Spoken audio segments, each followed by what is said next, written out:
ഏതെങ്കിലും പാപാവസ്ഥയിൽ ചെന്ന് ചാടിപ്പോയ ആൾക്കാരെ വളരെ ശ്രദ്ധിക്കണം. നിങ്ങൾ എബവ് ആവറേജ് ലെവലിലാണ് കിഡ്നി അടിച്ച് പോകാൻ നിൽക്കണത്, ഹാർട്ട് അടിച്ച് പോകാൻ നിൽക്കണത്, ഇല്ലേ? ഇപ്പം നിങ്ങൾക്ക് ബ്ലോക്കുണ്ട്. ഇപ്പോൾ ബ്ലോക്കുള്ള ആൾക്കാരോട് 2-3 ബ്ലോക്കുള്ള ആൾക്കാർ ഡോക്ടർ പറയും മദ്യപിക്കരുത്, ഇനി മദ്യപിച്ചിട്ട് ഇല്ലാത്ത പ്രശ്നം, ഹാർട്ടിന് കൂടുതൽ ഓവർ വെയിറ്റ് കൊടുക്കുക, ഓവർ ഭാരം കൊടുക്കരുതെന്ന് പറയും. ഇതുപോലെ അതെന്തായാലും ശരി, ദൈവതിരുസന്നിധി വരുമ്പോൾ, കർത്താവാൻ തൊടുമ്പോൾ അജിയോഗ്രാഫിയും അതുപോലെ തന്നെയുള്ള എല്ലാ പരിപാടികളും. ഇപ്പോൾ എത്ര കല്ലുകളാണ് തെറിച്ച് പോയിരിക്കണ കിഡ്നിന്ന്.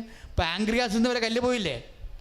ആദ്യം കാണുന്ന സാക്ഷ്യം കണ്ടില്ലേ? പാങ്ക്രിയാസിൻ്റെ കല്ലാണ്. അതൊക്കെ പാങ്ക്രിയാസിനെ കൊണ്ടേ പോകത്തുള്ളൂ. ഷുഗർ അടിച്ച് മരിക്കും അയാൾ. അതാ ദൈവം തൊട്ടില്ലെങ്കിൽ അങ്ങോട്ട് പോയാൽ അറിയാൻ പറ്റും. ഓപ്പറേഷൻ ചെയ്താലും പാങ്ക്രിയാസിന് ഡാമേജ് ഉണ്ടാവും. പാങ്ക്രിയാസ് ഡാമേജ് വന്നാൽ പിന്നെ ഷുഗർ പേഷ്യൻ്റാണ്, സിവിയർ ഷുഗർ പേഷ്യൻ്റാണ്. പിന്നെ ഇമ്മ്യൂണിറ്റി പോകും, അടിപൊളി, പിന്നെ പണിയാണ്, പിന്നെ മുറിവുകൾ പൊറുക്കത്തില്ല, പല പ്രശ്നങ്ങൾ. എന്തെല്ലാം പ്രശ്നങ്ങളിൽ നിന്നാണ് ആ വ്യക്തിയെ കർത്താവ് ഒരു സെക്കൻഡ് കൊണ്ട് സുഖപ്പെടുത്തിയത്. അപ്പം ശാരീരിക രോഗങ്ങൾ അവിടെ നിൽക്കട്ടെ. പക്ഷേ ഞാൻ സംസാരിച്ചുകൊണ്ടിരിക്കുന്നത് ആത്മാവിൻ്റെ ഒരു ബ്രിമ്മിലാണ് നിൽക്കണമെന്നുണ്ടെങ്കിൽ പുതിയ പാപങ്ങൾ ചെയ്തുകൊണ്ട് നീ ആത്മാവിനെ പ്രതിരോധത്തിലാക്കരുത്. പറഞ്ഞ മനസ്സായോ? ഏതെങ്കിലും ഒരു ക്യാപിറ്റൽ സെൻസിലാണ് നീ ജീവിക്കണത്. നീ നിൻ്റെ ജീവിത പങ്കാളി വേറെ ഭാര്യയുള്ള ആളാണ്, വേറെ ഭർത്താവുള്ള ആളാണെന്ന് വിചാരിച്ചോ? അപ്പം അങ്ങനെയുള്ള സമയത്ത് നീ പലരോടും തട്ടുമുട്ടിയിട്ട് ദൈവത്തിൻ്റെ തിരുസന്നിധിയിൽ മൽപ്പിടുത്തം നടത്തിയിട്ട് ആത്മാവിന് പട്ടിത്തിടത്തിന് വില പോലും ഇല്ലാതെ പിശാചായിട്ടാണ് നീ ജീവിക്കണത്. പക്ഷേ അങ്ങനെ ജീവിക്കുമ്പോൾ അതിൻ്റെ സാഹചര്യത്തിൽ നീ വന്നു പെട്ടുപോയ ഒരു ഹതഭാഗ്യമായ ഒരവസ്ഥയാണ്. ആ അവസ്ഥ നമ്മൾ എടുക്കുമ്പോൾ ഇനിയുള്ള കാര്യങ്ങളിൽ കർത്താവെ ഇങ്ങനെ വന്ന് പെട്ടുപോയി, മേലിൽ പാപം ചെയ്യാതിരിക്കാൻ വേണ്ടി, കൂടുതൽ മോശമായൊന്നും സംഭവിക്കാതിരിക്കാൻ വേണ്ടി മേലിൽ പാപം ചെയ്യരുതെന്ന് ഈശോ പറയുമ്പോൾ ദൈവവചനത്തോട് ഒരു എക്സിക്യൂഷൻ നടപടി ഉണ്ടാകണം. എന്താണ്? പരമാവധി ദൈവവചനങ്ങൾ പാലിച്ചുകൊണ്ടിരിക്കണം. ഇപ്പം നമ്മൾ ഹൃദയത്തിന് ബ്ലോക്കാണ്, കൊളസ്ട്രോൾ, മോശം കൊളസ്ട്രോൾ കൂടുതലാണെന്ന് പറഞ്ഞു കഴിഞ്ഞാൽ ആൾക്കാർ പറയും നിങ്ങൾ ഒമേഗ 3 കഴിക്കാൻ പറയും, വല്ല ലിവറിൻ്റെ ഓയിലാ, ചൊറകിൻ്റെ ഓയിലാ ഒക്കെ കഴിക്കാൻ പറയും, അല്ലെങ്കിൽ മത്തി അതൊക്കെ കഴിക്കാൻ പറയും. ഹൃദ്രോഗികളൊക്കെ പറഞ്ഞില്ലേ? അതെന്താ? മോശം കൊളസ്ട്രോളിനെ കൗണ്ടർ ചെയ്യാൻ പുതിയ കൊളസ്ട്രോൾ, നല്ല കൊളസ്ട്രോൾ ഉണ്ടാക്കിയെടുക്കണതാണ്. ഇതുപോലെ ആത്മാവിനെ സംബന്ധിച്ചിടത്തോളം നമ്മൾക്ക് ഒരു ബ്രിമ്മിലാണ് നമ്മൾ നിൽക്കുന്നത്, പാപാവസ്ഥയിലാണെന്നെങ്കിൽ നമുക്ക് ചെയ്യാവുന്ന കാര്യം എന്താണെന്നറിയാവോ? നമുക്ക് വചനങ്ങൾ എക്സിക്യൂട്ട് ചെയ്തുകൊണ്ട് ഇതിൻ്റെ ആരോഗ്യം വീണ്ടെടുക്കാൻ പറ്റും. ദൈവവചനം പ്രാബല്യത്തിലാക്കിയ യാക്കോബ് 1:25 എന്താ പറയണമെന്നറിയാവോ?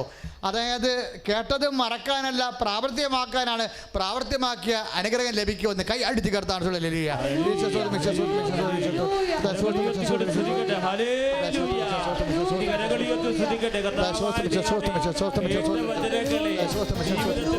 അച്ഛനോട് ചേർന്ന് പ്രാർത്ഥിക്കുക. കർത്താവായ ദൈവമേ, വചനം പാലിച്ചുകൊണ്ട് ആത്മാവിന്റെ ആരോഗ്യം വീണ്ടെടുക്കുവാൻ, അനുഗ്രഹം പ്രാപിക്കുവാൻ വചനത്തിലൂടെ വെളിപ്പെടുത്തതിന് നന്ദി പറയുന്നു. ഹല്ലേലൂയ. അപ്പോൾ ഒരു വചനമെങ്കിലും ഒരു ദിവസം പാലിക്കാൻ വേണ്ടി പ്രത്യേകം ശ്രദ്ധിക്കണം. ഒരു വചനമെങ്കിലും ഒരു ദിവസം പാലിക്കാൻ വേണ്ടി. അപ്പം അങ്ങനെ അല്ലെങ്കിൽ ഒരാഴ്ചയിലൊരു വചനം പാലിക്കാൻ വേണ്ടി, ഒരു വചനം പാലിക്കാൻ. ഇപ്പം ഞാൻ അവളോട് എന്താ പറഞ്ഞത്? മോളെ പിടിച്ച് നിൽക്കും മോളെ. ഇപ്പം കുദാശ ചെയ്ത ബന്ധമാണെങ്കിലും ചില സമയത്ത് ഭർത്താവ് മദ്യപാനിയാണെങ്കിൽ ഒരു കണക്കിന് അച്ഛാ പണിക്കും പോകത്തില്ല അച്ഛാ, ഞാൻ പോയി വേറെ എടുത്ത് കൊണ്ടുപോകുന്നത് എന്നെ ഇടിച്ച് കാശ് മേടിച്ച് അയാളെ കൊണ്ടുപോയി കുടിക്കുമെന്ന് പറയും. അയാൾ പണിക്ക് പോകത്തില്ല. പിന്നെ ഞാനാണ് കുഞ്ഞുങ്ങളെ ഉള്ളതുകൊണ്ട് പട്ടിണി കിടക്കാമെന്ന് വിചാരിച്ചാൽ പണിക്ക് പോകണത്. എന്നിട്ട് അയാൾ വന്നിട്ട് എന്നെ ഇടിച്ചിട്ട് ഇപ്പം അച്ഛനെയും കൂടി പറയുന്നുണ്ടെന്ന്. ഞാൻ ഇപ്പോൾ കൃപാസനത്തിൽ വന്ന കാരണം ഇപ്പം അയാൾ രാത്രി നിരങ്ങി വന്നു വെച്ചാൽ നീ അച്ഛനെയും കൂട്ടി പറഞ്ഞിട്ടുണ്ടെന്ന്. അപ്പോൾ അല്ല, ഓരോ മനുഷ്യൻ്റെ അവസ്ഥയാണ്. മദ്യം കയറിക്കാൻ എന്ത് ചെയ്യാനാ? ആ സ്ത്രീയുടെയൊക്കെ ഒരവസ്ഥ നോക്കി. ഈ ആളെൻ്റെ കൂടെ ജീവിക്കണ്ടേ? ഞാൻ പറഞ്ഞു മോളെ ജീവിക്കണം മോളെ. എന്താ കാര്യം എന്നറിയാവോ? ഇത് 9:10-9 മർക്കോസിൻ്റെ സുവിശേഷം. എന്താ കാര്യം? ദൈവം യോജിപ്പിച്ചതാണ്. എന്താ പ്രശ്നം എന്നറിയാവോ? സംഗതി വിയോജിക്കാനാണെങ്കിൽ ഒരു 10,000 കാര്യമുണ്ട് ഈ കാണ്ടാമൃഗത്തിൽ നിന്ന് പോകാൻ, ഇല്ലേ? പക്ഷെ നമുക്ക് ഒരുമിച്ച് താമസിക്കാനാണെങ്കിൽ ഒറ്റ കാര്യമേ ഉള്ളൂ. നിങ്ങൾക്ക് പിരിയാനാണെങ്കിൽ ഒരു 100 കാര്യം കാണും. നിൻ്റെ ജീവിത പങ്കാളി പിരിഞ്ഞു പോകാനാണെങ്കിൽ, നിനക്ക് പിരിയാതിരിക്കാൻ തീരുമാനിച്ചാൽ നിനക്ക് ഒറ്റ കാര്യമേ ഉള്ളൂ. എന്താ കാര്യം? എന്നെ കർത്താവ് യോജിപ്പിച്ചതാണെന്ന്. Praise the Lord, hallelujah. എൻ്റെ ദൈവവേദനേ, അത് നീ ഓർത്തുകൊണ്ടാണ് അവൻ്റെ ഇടിമേടിക്കണം എന്നുണ്ടെങ്കിലേ തടുക്കാൻ അമ്മയെ കർത്താവ് വിടും. കാര്യം എന്താണെന്നറിയാവോ?